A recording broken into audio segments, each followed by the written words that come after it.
Very good evening. Please make me host so I can pause the recording. Thank you. In my mouth, Mhm. even if I talk, it will be like you would know that I'm not comfortable at all. Okay. When I talk, even if I have to communicate, I'll just forget everything because I will just get so nervous. Okay. Mm-hmm. Yeah, so I think most importantly, if I had to work, I have come a long way to tell you the truth. If I'm talking like this today, with even if it is like a few people, or even if you have like 10 people here, I think I'm okay right now, at least in this small group. Like if say, for example, if I have to come and talk on the stage, I mean, like any presentations, if I have to do, I have a lot of plans, for myself in the going ahead in the future, so it would require all those things for me to do, so Mm. I would want to overcome that. I still the degree of nervousness has gone down up to like 80%, but Mm. that still 20% is still there, that I will get that small thing in my head still. So I would like to overcome that. And most importantly, why I really wanted to do this is not only about myself, that's a small part I would say, but Mm. I like helping people. Not Mm. like, I just like desire, my heart always desires to help people out. Mm. It's not now, it's since very young. Like I Young. would save money very young, yeah, because I would save money for my car. I mean, when I go, parents give us like money for the bus and stuff. I would for snacks and stuff. I would save that money and then I would just give out people who needed them. I would not buy anything with it, save it. Even now, with whatever means I have, I usually help people out. So help is not always, financially is okay as long as we can, but changing the lives of people who has been going through stuff, I thought I would like to make that impact on people. I know I started very late, yeah, in my Yes. age, and compare it to my age and stuff, May it's I very. know your age if you're okay to share so that I understand a little more better because you look young and there's I I I clearly don't have, understand you. I have a 24-year-old son and a 19 Wow, you year don't old look son. like that. Yeah. So I am, yeah, that's what I'm saying. I feel like I started very late because I've been always thinking about how should I do? I mean, I want to some way or the other help, help out people. I would like to go and service, in the temples and stuff, but there is something more my heart is wanting to do. Yeah, Mm. I think that when I found NLP, even initially I didn't know that I could do that. I was like, what am I going to do? I'll just take a course. How can I, like, what? I'm just starting out. How can I just go help others with this program? I'm like a very very, like, like first step I'm taking into this. For me to go there and help others is going to be taking a long time, and I'm already like at this age. How can I do this? But I don't know. I just like, no, I want to do this. I will Yes. definitely do this. I will make it work. I will work hard for this. I think I have Intention is never. important. The Yeah. intention you have is very uh, important and it is something which is soulful. Definitely, you will find a way. You have Yeah, that's started the journey. It's yeah, never too yeah. late for anything. So, thank you I, for coming. And Mezian, good evening. Thank you for coming.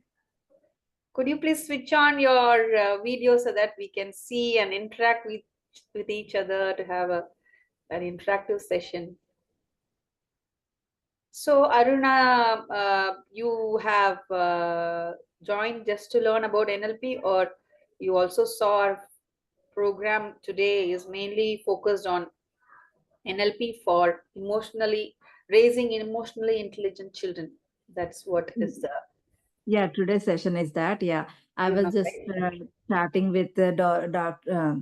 Gregory yesterday. So with that, I was interested. So he sent me this link today. So Okay, I wanted to attend this session and learn great. about. Thank you so much. Ms. Yan says that he, he or she, I don't know, Hassan means, yeah, he's not able to open his camera or interact. We want to hear what NLP is all about. Okay. Mr. Gregory, is somebody else going to come in? Are there any particular interactions with any other participants? Hi, everybody. I'm texting right now. I'm texting like crazy and sending links. You can begin, Dr. Pointy. Okay. I'm texting like crazy and sending the links. Go ahead. Yes. So as we are beginning the session, as we are going to know, today's session is all about NLP, 5 NLP skills to raise emotionally intelligent children. And as we are going to go through all the learnings, we are also going to learn how NLP can help a person develop holistically, where emotional intelligence is something very important to any person to grow and evolve to become better human beings. I hope you all agree to that. Emotion, not just the intelligent IQ is important. The other part, EQ, is also equally important these days. A lot of importance have been given. A lot of researches are happening in this area. In those days when I was like, even Mrs. Aruna just mentioned that when we were young, we were always asked to score high marks and all that. That fear of writing exams went off for me even after 10 years after college. Didn't go. Suddenly I'll have a dream like, oh, I am very late for my examination. I didn't wake up and I'm sleeping. I didn't go to the exam. This dream was even when after 10 years of my college life also, this dream was always there. I went late to the examination. It's really a scary dream which I never want anybody to have, because Oh, really? Can I, if I have to interrupt you, sorry for the moment. The yes. same dream I would get so many times. I would like wake up with like sweats, that I missed my exam. Like I had to share this. Sorry. Please go ahead. So now, as we are mentioning about that, Ms. Aruna and Ms. Yan, if that is why I said if it is a conversation, so we can understand what you are going through, and we can, bring in NLP into it to understand how NLP can be a solution for all the issues that's going on in your life right now, so that when we evolve, we can easily share the outcomes, the benefit of what we are undergoing. When we evolve, only then we'll be able to give, as Aruna said, she wants to help others. When we help ourselves well, and when our cup is full, we'll be able to share with others. We'll be overflowing, and then others will also automatically get benefited from it. That's the beauty of learning such soft skills and personal development stuff. So first step is we becoming more evolved. So what do you think could be the reason for such dreams, which were really, see, when you have sweats, which means really the cortisol level is kicking up so much, the heart is pumping and the sweat is coming out of the body, right? But what is happening here? Nothing is happening physically. It's only a dream, but still the body is reacting to it and releasing the adrenaline. What has happened in our life in the past which has made this particular dream so powerful? What do you think, Mrs. Aruna? Can you share? What do you think from your childhood experiences? What do you understand as a mother, as a daughter, both in that perspective? I think that would, because I always, maybe I know what I have thought is like why I'm getting these dreams even after long after done with college and with school and everything. Maybe because when I was going through that, I always have that in mind, like I'm not able to do well, or it's my constantly my thought, that thought process about my exams, and that concern is always there in my mind. Maybe, unconsciously I'm getting that in a dream. I'm not sure how to put it, but that's what, because it's always constant. Always used to feel bad that I did not good well on my exams. How am I going to do on my future exams? It's always a constant thing. Even after I'm done, I was like, oh my god, I worked so hard, I studied so hard, I'm not able to, I didn't do good after working so hard, even today I feel like I was not able to do well in my school and college level. What So would maybe, happen if you didn't do well? What would happen if you would have not done well? yeah, see, that's all, like, because I wanted to, because I study hard, I wanted to do good. I wanted to get good marks. That would upset myself because I had this expectation that I would get so and so, and that would upset my parents also, even though they are not like, for my growing up, my parents are always, understanding. They said, oh, you work hard. It's okay. Don't worry about it. So it's okay. You worked hard. It's okay even if you don't get marks. Don't worry about it. That's fine. As long as you worked hard, you are good. No, I Mm. know. Yeah, that's how it is. See, the same problem my younger son, who is 19-year-old, is facing. He would Mm. get he would get diarrhea just 2 days, Oh. starting 2-3 days before the exams. I don't know. I need to get him out. That's affecting his studies also. Yeah. So you see, as you mentioned, I'm so thankful that you had wonderful parents who were very supportive. They just said, it is okay. You're doing whatever best you can, and you don't have to worry about that. But in spite of that, the thought process is like that. I have to do everything. I want to do everything well. That was the thought process going on. Where is it coming from? Because this concept of being a successful child, I want to be a successful child, I want to make my parents proud. And where is it coming from the society, from the first cycle, from the second cycle, from the newspapers, wherever you see, who is a successful child? The successful child, the person who scores 100 out of 100 in all the subjects, is only considered as a successful child. Unfortunately, that is the truth, and especially the part of world we belong to, that is the truth. That is the truth. That it's underlined truth that if somebody scores high mark, then they are successful. And those children who are 60 percentage holders or 70 percentage holders are not even considered.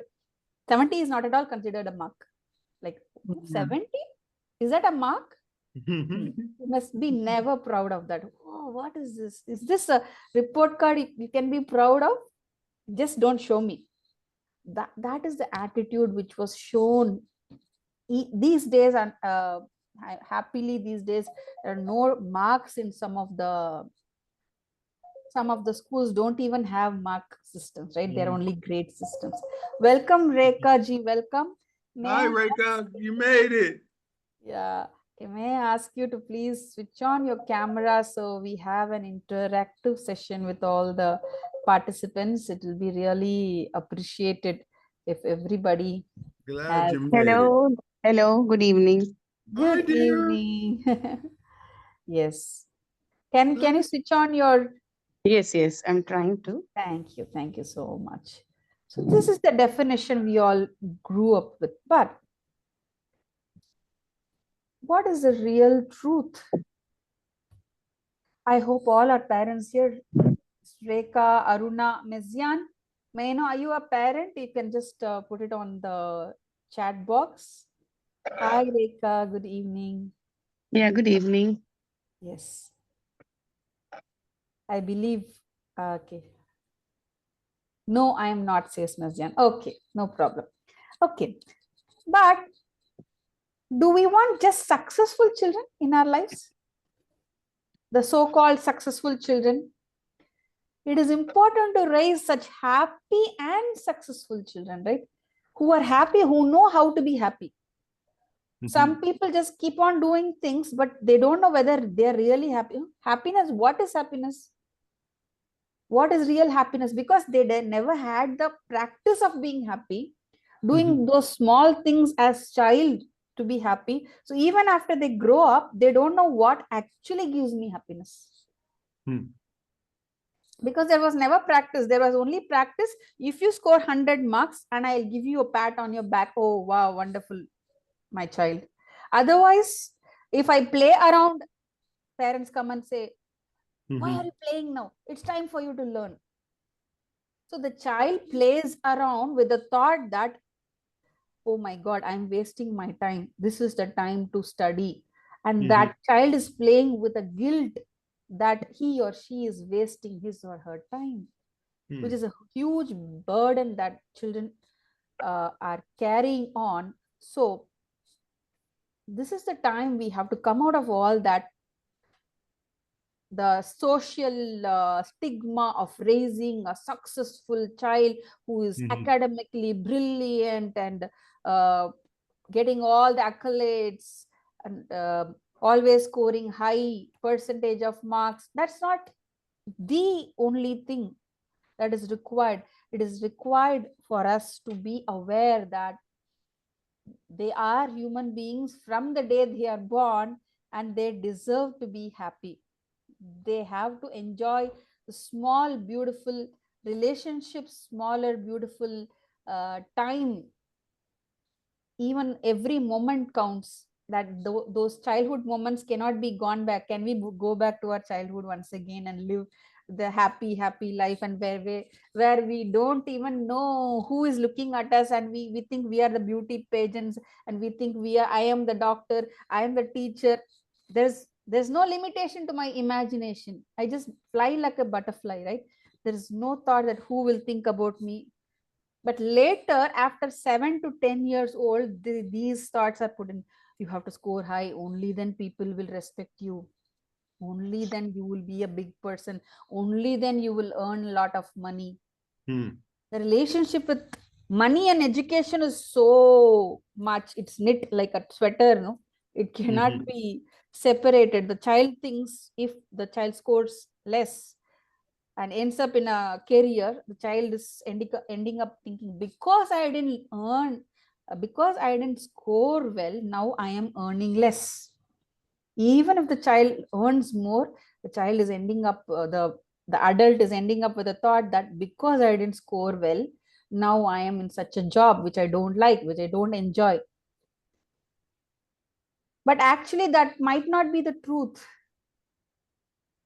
The truth might be, because of this thought of not scoring according to my parent, according to the expectation of my parents, this thought is engraved in the mind. So, dear participants, I would like to ask you, who can raise emotionally intelligent children? I know that. So Gregory knows that, it seems. May I ask other participants also raise your hands and answer?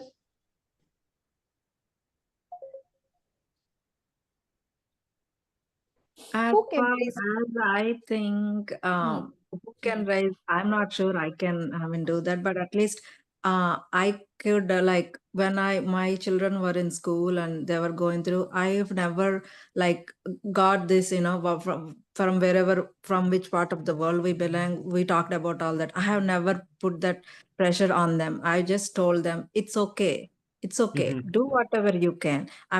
You don't need to get hundreds or 90s, all A's. It doesn't matter, even if you get little less, as long as you are working hard, where you put your efforts into it. I'm not, that's not how I measure, success for you. So I better want you to have enjoy what you're doing, do other activities, and healthy, emotionally, are they happy? That's Happy what and I healthy, told yes. them. That's all I told them when they're growing Yes, up. That kudos to you. So you have passed on the emotional intelligence which you have received from your parents. You also mentioned that is what even your parents said, right? You've passed on that thought process even while you were raising your children. So how were your parents then? how are my Parents Yeah. then? What is the quality which they had, which you could yeah uh, pass it on to your um, child? pass it on to my child? Yeah, I think some of that also came from that, like, because if my parents were not that understanding, I am already suffering because I'm not doing well. But if it adds up, by that my parents were also like, oh my God, what are you doing? I mean, we didn't expect that from you. What could have happened to me? How would I have, Yes. suffered Yes. even more, right? Adding to my struggles already, my emotional struggle. I suffered. I used to cry. I cannot imagine what the struggle I went through just for myself. I mean, my parents were like, don't worry all the time. It's okay. It's okay. It's okay. So Great. I think that I That took. was And really helpful, right? When a yes, child goes through a definitely. emotional turbulence, who can be the best person who can help the child? Can I Think of, say yes. something? Yes, Rekha. Yes. Yeah. Actually, when I was growing up, the pressure of doing well in school was always there. It was like a dagger on the head. Exactly. Dagger on So, the head. Oh my God, I could imagine that.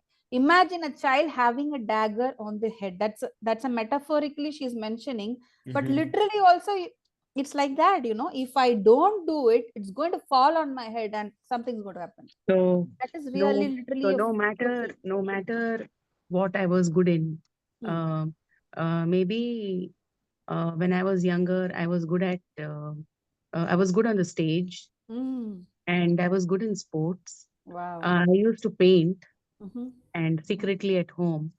Secretly at Um, home. in Okay. the sense, it was not a big thing at that time that I painted well, you know. It was not like I was doing Doesn't something matter. great.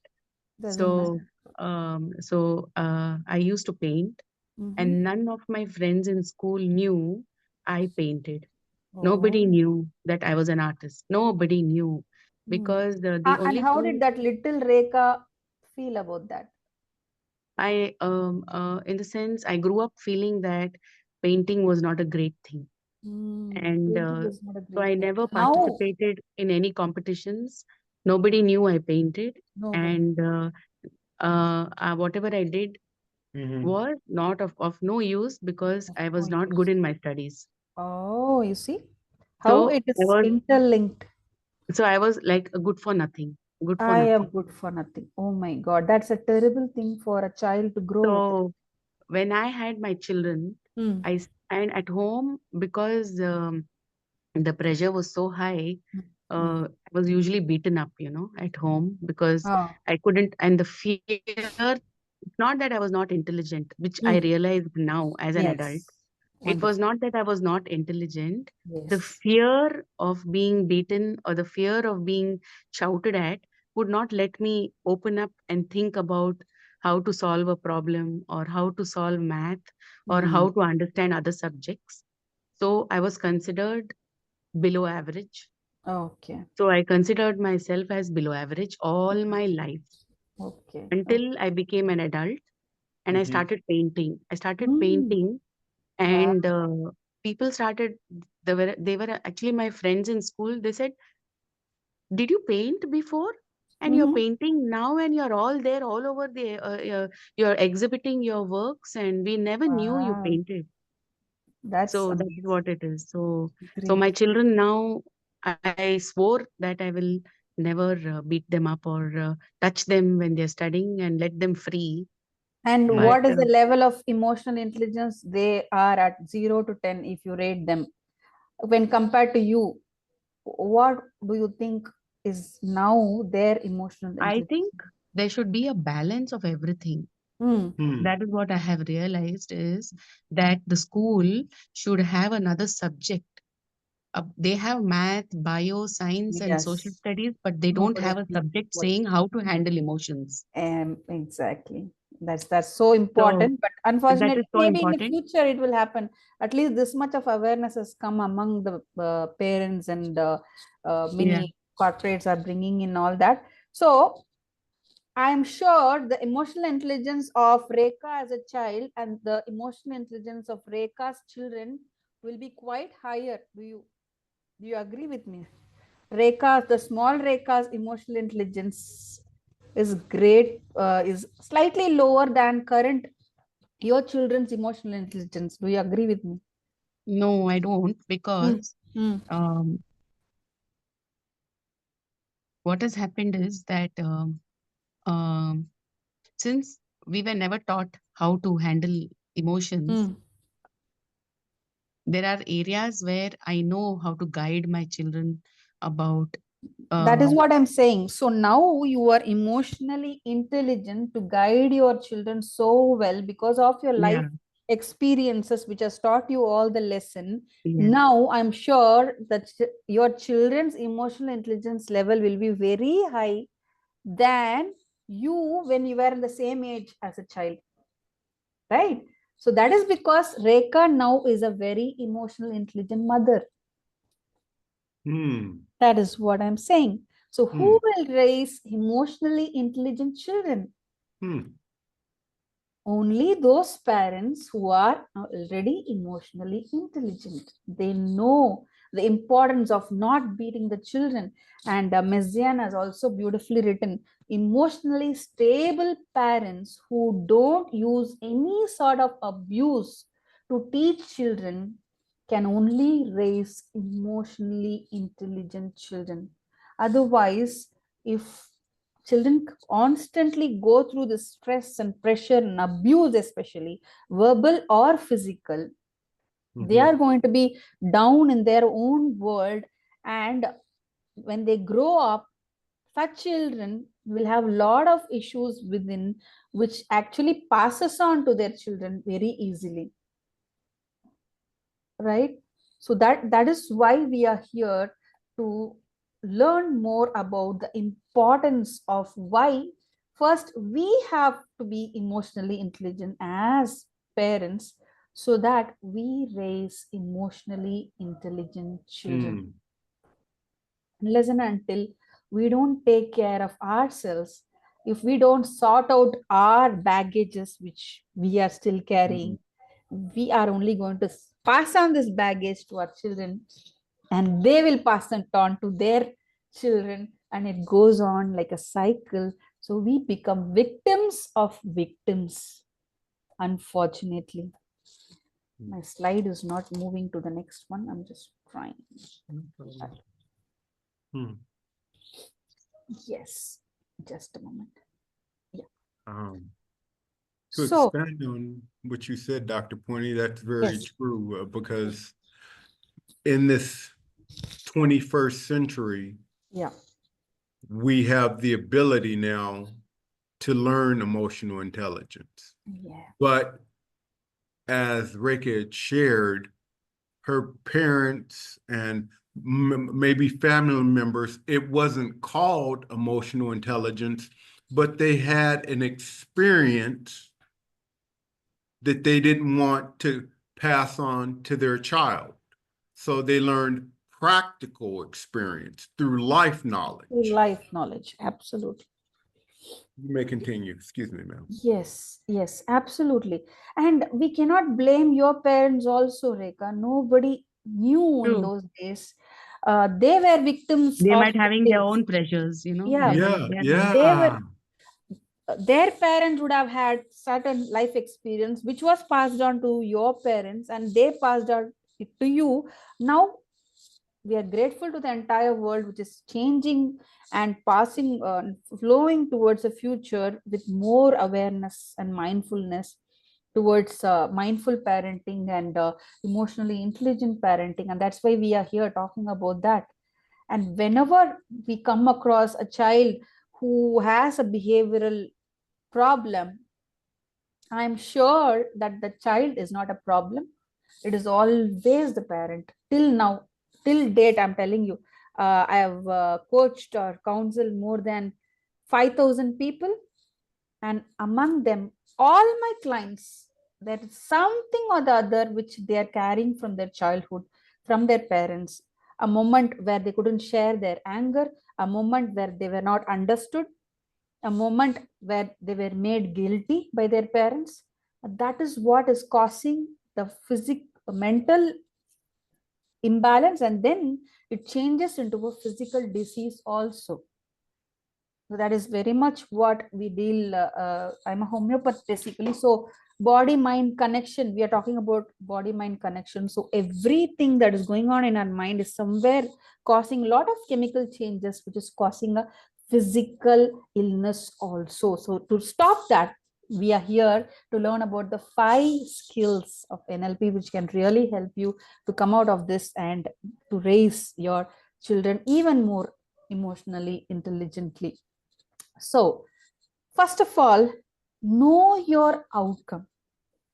When I say know your outcome, why are we becoming pressurized when it came to our studies?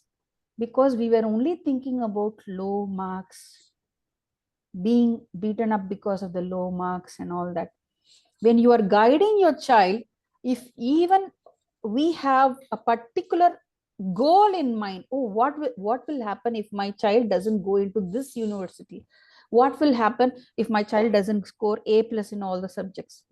What would happen if he does this? If I have all my fears in the mind and operate my child, am I an emotionally intelligent mother?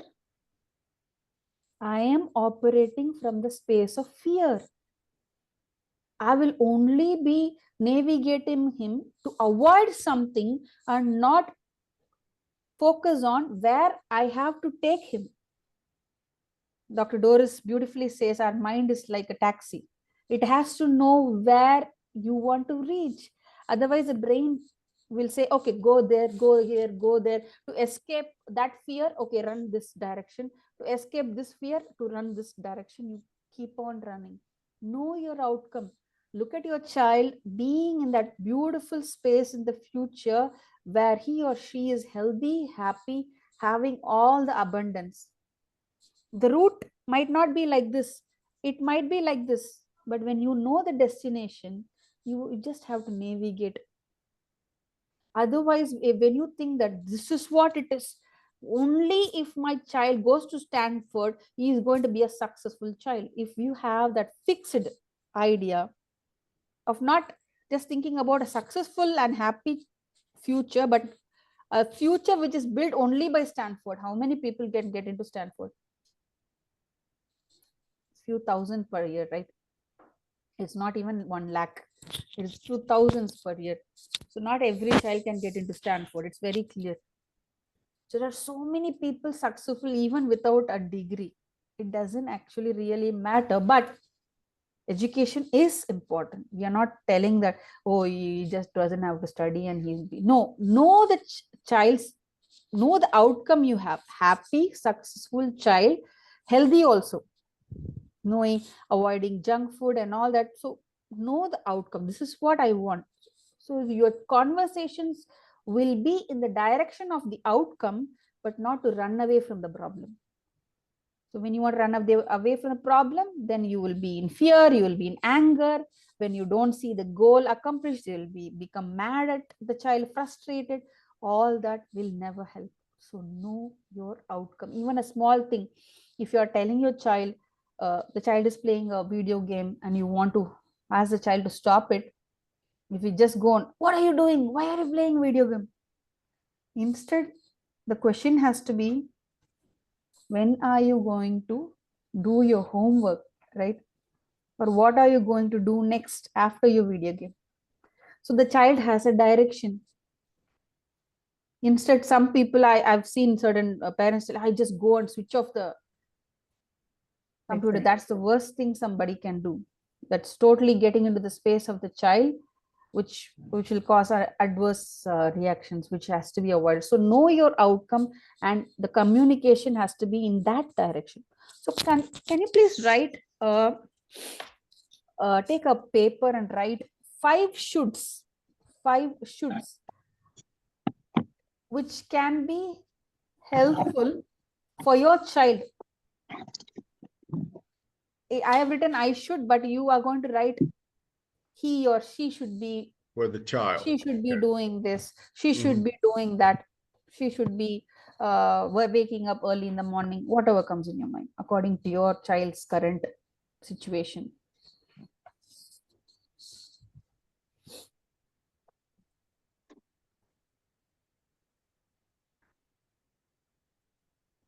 Think about the outcome and based on that write the shoulds which are applicable for your child. Ms. Jan, you can write it for yourself. I should be thinking about my time. I should avoid junk foods, whatever is the goal you have. If it is a health goal, write something related to that. If it is a career goal, write something related to that.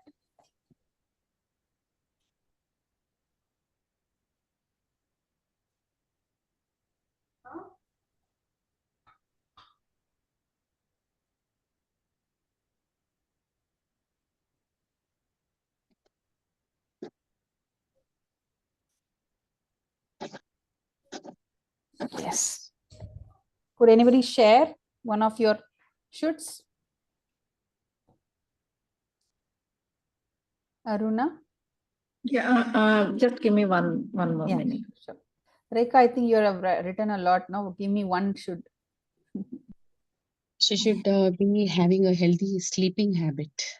She should be having a healthy sleeping habit. Okay. Next one. I wrote she should develop her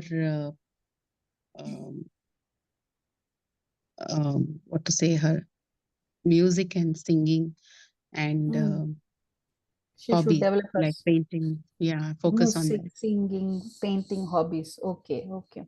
Yeah. Aruna, you have written? Yeah, I have written. Yeah. He should be calm and worry-free. He should be more confident is coming to the studies, and he should take steps towards being healthy and active. Healthy? And active lifestyle. Healthy and active, being healthy and active. Okay. Yeah. So now, just go through your shoulds once again. Just have a look at them and understand where are these shoulds coming from. From us.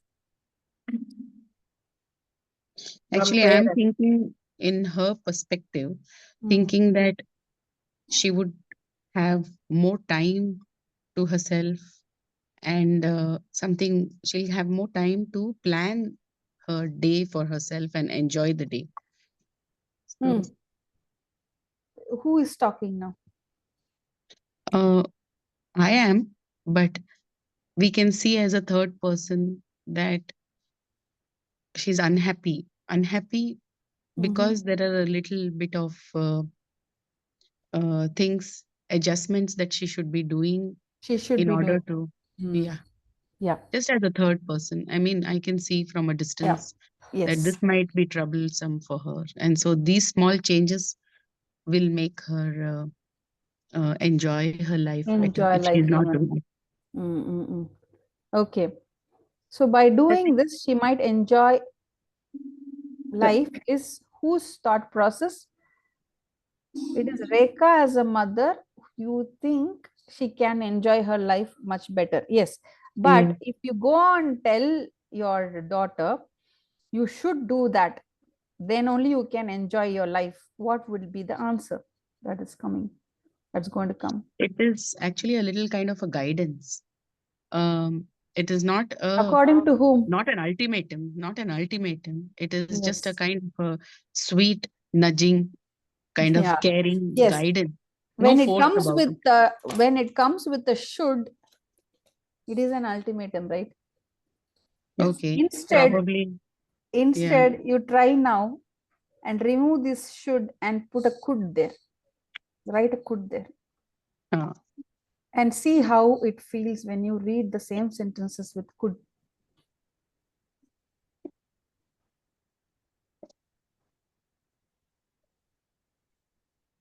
Yeah, true. This would help instead of a should or a must. Yeah.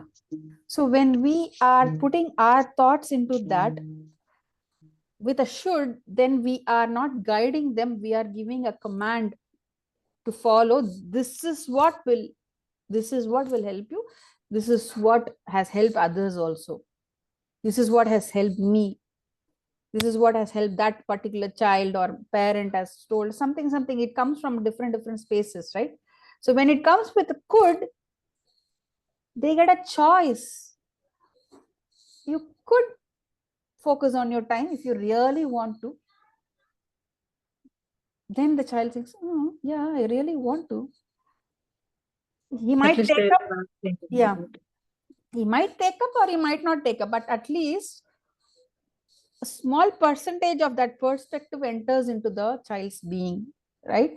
So that is where choices are something important, but that will only happen when you know the outcome of you raising independent, strong, and emotionally intelligent children who will be ready to face the world.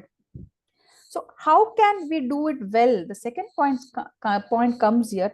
Identify your current emotional state. When I am telling a lot of shoulds, you should do this, you should do that, it means I am operating somewhere from the space of a fear and anxiety. So notice what is the emotional state that is operating you. I notice, okay, I am telling this, I understand this is not a way, how will you notice? First of all, when you've tried many things and it's not working, then we have to understand. Before talking to your child, step back and understand, okay, now what is the emotion that is now making me talk to my child right now? Am I taking my child towards the outcome with awareness, confidence, and love for the child? Or is my fear operating me to talk to the child? Or my frustration operating me? Or my anger, my guilt? Oh, I didn't study properly in my child. Or at least I want my child to study well. This guilt also can operate. It did operate me initially. It did very badly. It operated me. And I really noticed it. And I then understood, okay, this is not at all about the child. I am going to take responsibility as a mother. Whatever is happening as a child, within at least 5 years, we are responsible for every behavior, I believe so. Till 7 years, the first part of child's life. If there is a behavioral change which we are noticing, if we give away the responsibility to the child, telling that she's not doing good, let me take her to the psychologist and all that, label the child with ADHD and autism and whatnot. There's so many labels children are being given with behavioral issues, and that, then we are actually starting the labeling from childhood, which can be harmful in the future. Instead, notice when you observe emotional state which is not helpful. Fear is a good state. Guilt is a good one. Sadness is a good one. Okay. Unless and until it is working in favor of you, it's okay. If it is not working in favor of you, please be aware and shift to the state which can help your child to achieve the outcome which is in hand, to raise happy, successful children. So when you have noticed that, and still you're talking and there is resistance coming from the child is resisting. No, I can't do that. I want to do this one. No, there is resistance coming from the child, and we push. Okay, no, this is what you should do it. You should take up art. You should take up this one. You should start doing this. Then we are actually creating a resistance with the child, which is going to push the child away from the space of our space where we cannot be of any assistance to the child. When we see the resistance, and that is the time to acknowledge the resistance and say, I come into assistance. Now he's resisting, which means my communication has not been clearly conveyed to achieve the outcome. So now I notice and change so that this resistance gets converted into assistance. It's even applicable for us. Whenever things are not happening properly, wait, pause for a second. My outcome is not achieved. I'm not able to talk in front of an audience, or I'm not able to give a presentation properly. Immediately, oh, what is happening? Instead of going, I should talk well. Why am I not talking so very well? I have to work on myself. Instead of doing that, notice, okay, I'm becoming frustrated. I understand that my words are mumbling, but I'll just take a pause, breathe in and breathe out, observe the emotional turbulence is going on. Okay, now how am I going to assist myself? Maybe I would just take a deep breath to give that assistance. Maybe I would say something which I'm very congruent with in the presentation, which is very comfortable for me. Even in the middle of the night, I can talk about that for 1 hour. So such kind of a portion I take up and speak, and then continue to a difficult portion. So you might think about changing your presentation in a way which becomes comfortable for you. So all that happens only when you notice the emotional incongruency and see the resistance that is coming internally or externally, and change that resistance into assistance. So which emotions do you feel, which do you want to feel more, instead of having this anger, instead of having this fear? Which are those emotions you want to feel more in your mood, in your body and mind? During your presentation, Saruna, which emotion do you want to feel more? I think I should be more calm. You can be calm. Yes. What Can else? be more confident. Confident. Yes. Okay. So is No it fear. something? Is it something only in the mind? Is it only something in the mind? I think when in the mind, if it is not there, the body will automatically react to that. I think whatever I am facing is coming from the mind to the body. Yes, that is one way of thinking. There is another way of thinking. The body, when it changes the posture, you automatically, mind also, for example, I'm feeling tired, I'm feeling dull, I don't feel like waking up from the bed, and I am really, I'm just watching Netflix, episode after episode after episode. It's, can I change the mood just by thinking positively? No, the body has to move at least, right? So emotional yoga is a beautiful thing which we do in our sessions, in NLP sessions and emotional intelligence sessions, where we move in a particular way. So let us experience confidence now. How would you stand, or how would you stand, Arunaji? If you really want to feel the confidence, what will be the posture? Stand upright. Don't slump your shoulders. Put your shoulder, keep your spine straight. And yeah, feel like, I think it has to, I think I can always try to do that, like instead of just standing like this or that, I'll be like, okay, if you just stand like this, chest up and shoulders back, you already feel that. I think that's what I feel. Absolutely. So be in that confident state with the upright shoulder. I could even see your face. There was a beautiful smile when you just stood up, you know? Yeah. Something was happening. Actually the oxygen goes in and out properly. So we get some energy. For being confident, we need more energy. The body has to be aligned with the mind to become confident. If I sit somewhere and think I have to become confident, I have to become confident, no, it's not going to happen. At least we have to be standing and still with the shoulders upright, my hip and spine aligned with each other to feel that confidence, right? This posture is called a super confidence posture, superhero posture. Superman stands in this posture.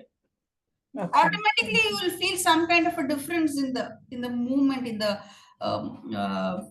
energy flow of the body, right? True. So you can walk around your room thinking, I feel the confidence, change your posture, and I am confident. I am confident. When I notice that I am not confident enough to give the presentation, if I sit and think about it, it's never going to work. I have to change my posture to come to that position, which is going to be helpful for me. I'm confident. I'm ready to give the presentation now. Okay, let's do it. Then it might happen. The body and mind is in congruence to make the outcome get accomplished, right? Yes, wonderful. So that is what is emotional yoga, which you will be doing in our NLP 5 days session, on and off. We walk around the room practicing different emotions which we want to experience more and more. So what is pulling us back now about and not allowing us to do all of this? We know these things help us. What is pulling us back?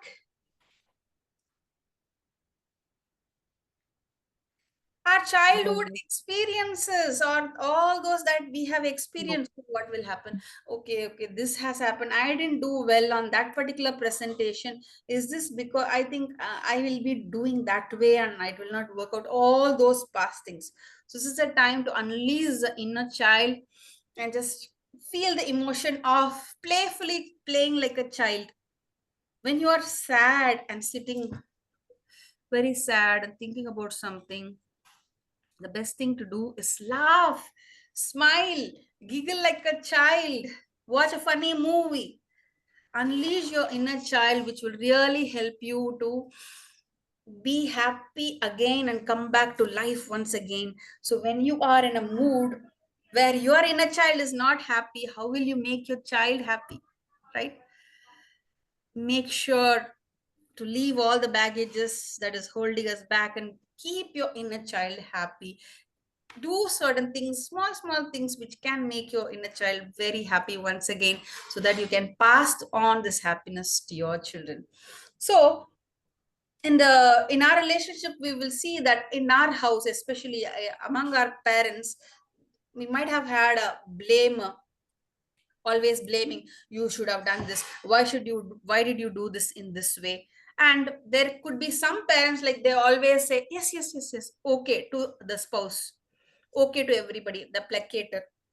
A super reasonable, I'm always right, I'm always right. There'll be some parents telling that I'm always right, and so which means you are always wrong. There are some other parents who says it's totally irrelevant, you do whatever you want, dancing around, they just don't care. So because of these four combinations of parents that we have had, dominant factors, it could not be completely, a person will not always be a blamer, but they'll be having some dominant factors among this. So because of which our way of looking at life also is somewhere we are a blamer, somewhere we are placators, like how our parents were. So this is a time to be aware, to disassociate from all those past conditioning. So how can we do that? So there are many tools and techniques which can help you do that in our 5 days NLP practitioners course, which we in which we teach all those processes, the neuro-linguistic programming. Neuro is the brain, the processes that is happening in the brain, and how linguistically we are articulating that is totally related with each other. So during this 5 days course, we'll be learning a lot about how our mind is thinking and how we can change the process of the mind to accomplish all the outcomes which you desire and deserve. And when you do that, we can also educate our children and pass on this valuable learning to your children. So it's time to understand, as Steve Jobs rightly said, don't educate your children to be rich. Educate them first to be happy, and richness is a byproduct of happiness. So, recapping the 5 NLP skills: know your outcome, know what you really want your child to accomplish, identify your emotion which is driving you, notice that, and transform the resistance into assistance. What is not working in your parenting journey? When are you listening to no's from your child all the time? That is a time to step back and come to this mode of getting into assistance and practice the emotions which can charge you more as a parent. It could be confidence, it could be being more mindful, it could be even self-love. If you love yourself even more and you are brimming with self-love, you can pour that love into your child. When we don't have love for ourselves, we can never pour it to our children. And finally, keep your inner child happy. Do those small little tiny weeny things which can help you to be in connection with your inner child. Leave all those baggages back, then leave it. We have techniques in NLP which can help you do that, to leave the past away at the back and to bring in the future which you want to achieve. So finally, when we concentrate on all these things, that is the way you can enjoy more love, joy, and freedom. So this is time to choose love, joy, and freedom. This is a song actually. So if we sing in the program, so choosing love, joy, and freedom, I am wealthy, life is sweet. Choosing love, joy, and freedom, I am healthy, whole, and complete. Choosing love, joy, and freedom, I am wealthy, life is sweet.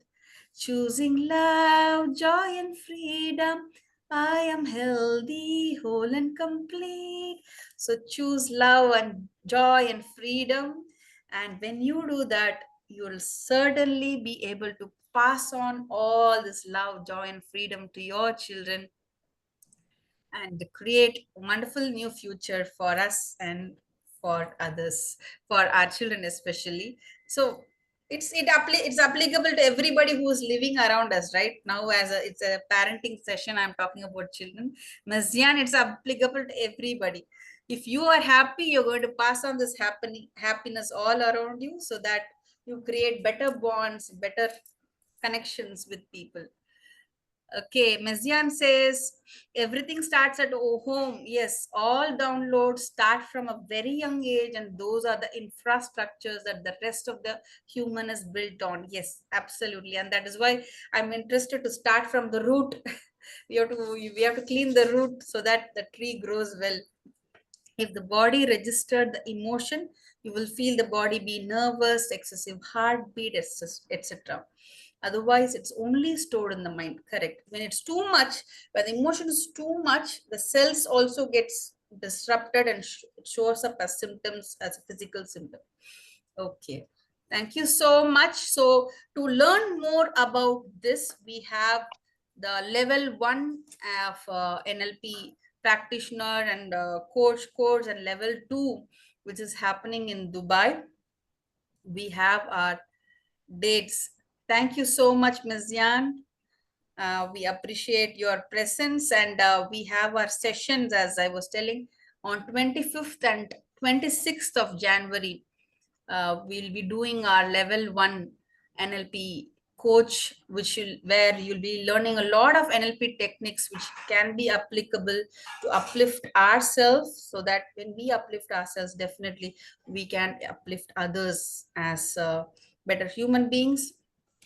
So you can let us know, whomever is interested. Our master trainer, Dr. Doris, is here, Dr. Laila and Rekha, and who else is here? Metsyan. Aruna was also, yes, Mezyan. Can I be a co-host so that I can show the PowerPoint? Yeah, sure. Can you make me co-host? Yes. Go. Okay. Hi, Rekha. Thank you for Hello. attending. Thank Thanks you. for attending. Thank you so much, Rekha. Dr. Leila. Is that our Dr. Leila? Yes. Okay. Well, so we have the Emotional Intelligence Foundation on 18 and 19 of January. And then we have a lead presentation excellence. Unfortunately, I was in one session after the other. Let me see. The NLP practitioner is, I think it's 25, 26, no? Yes. Yes. Yes, Dr. Doris. So it's 25, 26 of January. And I believe Dr. Pony will be with us. All the three will be there. Yep. Not all the three all the time, but you get all the three of us. Yep. And so you get a full round offering. There's one more offering if you are interested in working therapeutically as REM decoding, eye waving technique, and hypnotherapy, 28 and 29 of December. So may I know, Rekha, what was your interest? I was looking at NLP. Okay. And NLP specifically for parents and children?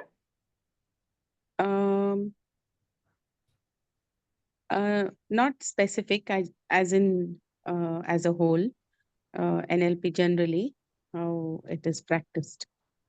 And maybe a part of it can be for children, how to parent and child kind of a Because I course. think Dr. Pony is going to put on some evenings or some, sessions here and there with the NLP specialized for parents.